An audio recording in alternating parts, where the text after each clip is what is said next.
T-minus 10, 9, 8. We have a go for main engine start. We have main engine start. 4, 3, 2, 1, 0.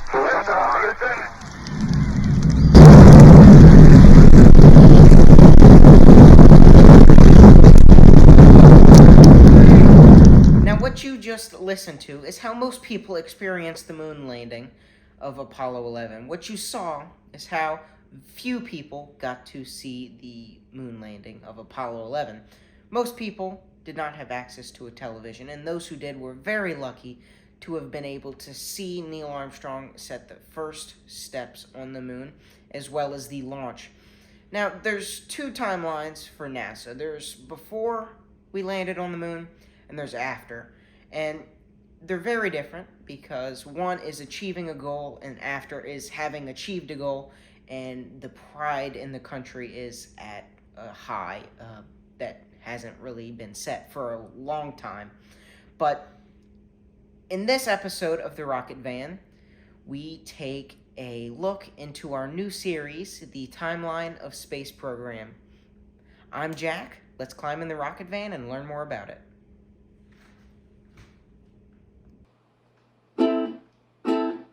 Jack and Chad in a van. Jack and Chad's rocket van. Oof. On May 25th, 1961, JFK challenged every American citizen. We're going to go to the moon in this decade. And he didn't say we were going to go to the moon because it was easy. He said we chose to go to the moon because it was hard. And it is a hard problem. And that's why we haven't been to the moon since. Now, we're working on that problem. Companies like SpaceX and NASA and other companies are working hard to create technologies to allow us lunar travel. But the Apollo era brought such technological change to the American people. We got all kinds of new technologies, and the amount of pride that grew in our space program was unbelievable. We put a man on the moon, and we brought him back safely. We had accidents along the way. The Apollo program is a testament to how freedom and free will, paired with technology and engineers up to the challenge, can solve that. It also talks about the American people.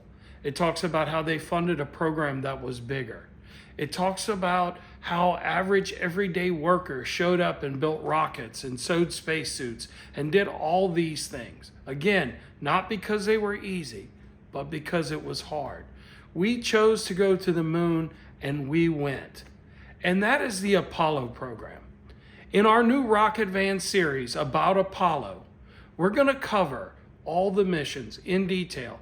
We want you to know what we learned from each step of the iterative engineering approach that was Apollo. Well, you think about Apollo 13. What we learned is what not to do.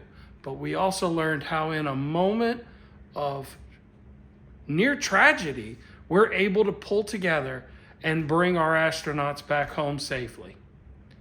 We also had tragedy in the Apollo program with Apollo 1, and we lost 3 astronauts. And their lives steered the entire Apollo program and the moon landings, and they'll never be forgotten. In fact, they're forever imprinted on NASA and the outcomes of the American space program. Now, this series will have multiple videos on the playlist. So I'm going to ask that you subscribe, click notifications, and share this because it's helping us grow the channel. We want to continue to create great content like this and share our joy for space and all of the things that helped our country move forward and help mankind move forward in the space program. For Rocket Van, I'm Chad. Roger, over and out. Jack and